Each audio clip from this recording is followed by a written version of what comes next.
시청자 여러분 안녕하십니까. 문재인 대통령이 오늘 북유럽 3개국 순방에 나섭니다. 모두 국빈 방문입니다. 핀란드, 노르웨이, 스웨덴. 저는 문 대통령이 일종의 국빈 방문 놀이에 빠진 것 아닌가 이렇게 생각이 듭니다.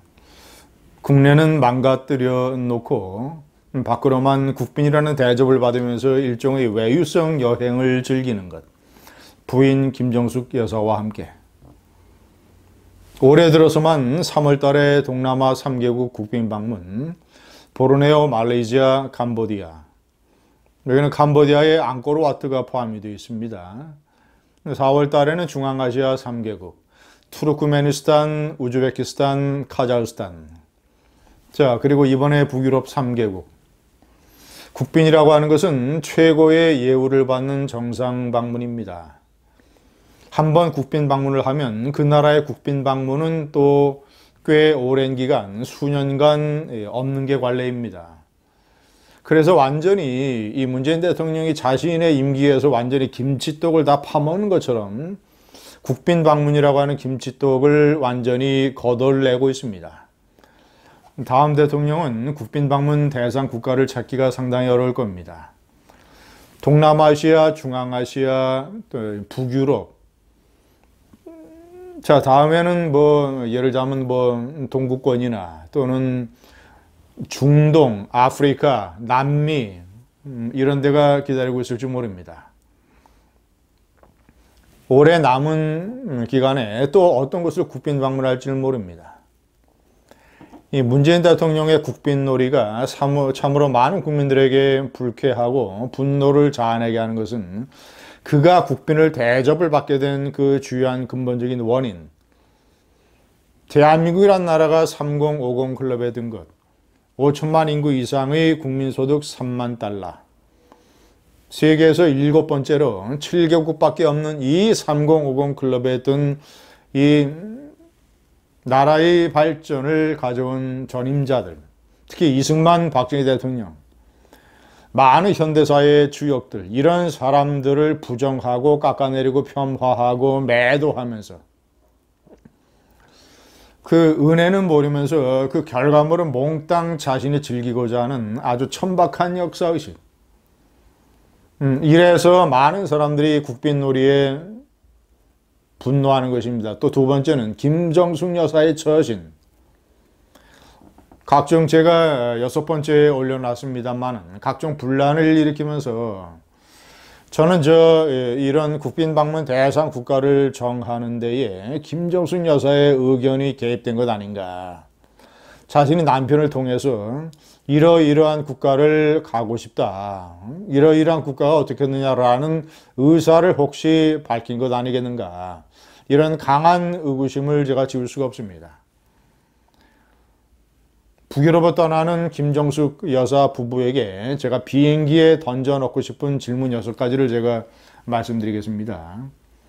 나라를 망가뜨려 놓고 국빈놀이를 하러 가느냐. 두 번째, 또 촛불과 평화 타령이냐. 노르웨이 오슬로의 대학에서 연설, 그리고 스웨덴의 의회에서의 연설이 계획이 되어 있습니다.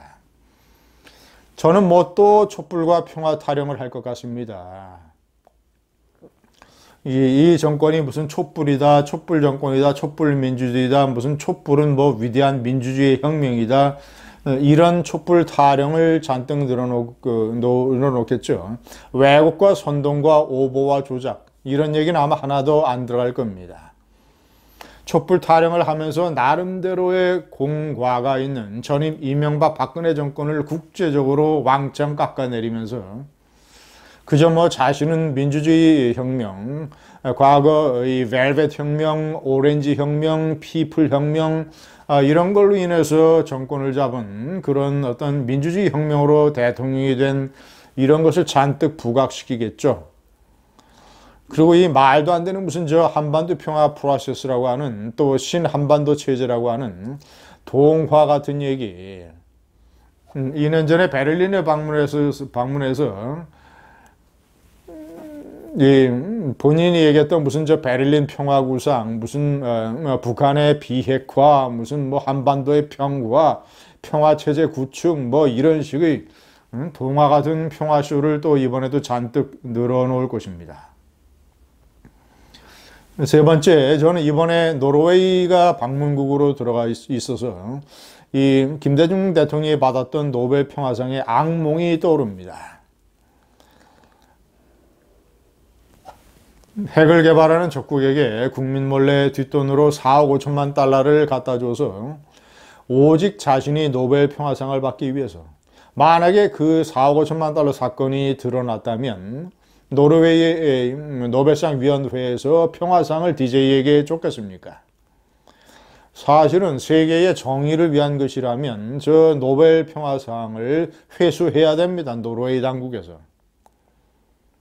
다시는 한반도에 뭐 전쟁이 없다, 북한이 핵을 개발할 의도가 없다, 북한이 핵을 개발하면 내가 책임지겠다, 이런 식의 망언과 거짓말로 국민을 속여가면서 4억 5천만 달러를 줘서 그 돈으로 북한이 핵실험에 성공하게 만든 매국적이요 반역적인 대통령 김대중 DJ가 받은 노벨 평화상. 저는 노르웨이 오슬로라는 도시가 떠오를 때마다 그 생각이 납니다. 제대로 된 세상이라면 노르웨이에서 그 평화상을 회수해야 되고, 그리고 문재인 대통령이 노벨 평화상을 자진 반납해야 됩니다. 네 번째, 핀란드를 첫 번째 방문국으로 하는데, 핀란드에서는 뭐 혁신 성장이라고 하는 것이 주제라고 합니다. 아니, 혁신 성장 중에 혁신 성장이 원자력 발전 아니겠습니까? 가장 값싸고 깨끗하고 안전한 에너지, 효율이 가장 뛰어난, 가장 혁신적인 에너지요. 한국이 세계 최고의 원자력 기술을 가지고 있기 때문에 한국이 주도하는 세계 원전의 생태계, 이런 것을 완전히 때려부수고 완전히 미래 먹거리를 난장판으로 만들고 많은 원전 생태계에 종사하고 있는 사람들의 생계를 위태롭게 만든 마카파 대통령 문재인. 그 문재인 대통령에게 핀란드의 대통령이 사전에 인터뷰에서 이렇게 얘기했습니다. 원자력 발전을 우리는 늘려나갈 것이다. 지금 핀란드에는 원자력 발전소가 4개가 있는데 2개를 더 추가로 건설한다고 합니다. 그러면 핀란드의 원자력 발전 비중은 60%가 됩니다. 한국은 에너지 기본 계획에 따라서 2040년에는 재생에너지의 발전 비율이 최대 35%까지 떨어집니다. 원전은 아마 20% 초반으로, 아니면 그 밑으로 추락을 하게 됩니다. 핀란드를 첫 번째 방문국으로 하면서 핀란드 청정국가, 그 청정국가에서 원자력 발전을 늘리는 이유에 대해서 아무것도 모르는 바보 같은 대통령 문재인. 그런 핀란드에서 그런 교훈을 얻지 못할 바에야 왜 핀란드를 갑니까? 왜? 아까운 국민 세금으로. 핀란드의 대통령이 그렇게 자신들은 재생에너지보다는 원자력 발전이 더 효율적이라는 판단하에 이런 식으로 원전을 더욱더 강화하고 있는데. 5번째, 혁신성장. 이번 북유럽 3개국 방문의 3개 주제 중에 하나가 혁신성장이라고 합니다. 그런데 최근에 조선일보가 집중적으로 보도한 탐사기획 보도에 따르면 국내의 AI, 인공지능, IT 산업의 미래라고 할 수 있는 AI 산업에 대한 투자가 완전히 낙후지경이라고 합니다. 관련 인공지능 연구원이 사실상의 개점 휴업 상태이고, 그리고 서울대학교를 포함을 해서 인공지능을 담당할 이 나라의 두뇌가 지극히 제한이 되어 있다는 것. 정부가 제대로 정책을 세우지 않고 투자를 게을리하고 있다는 것.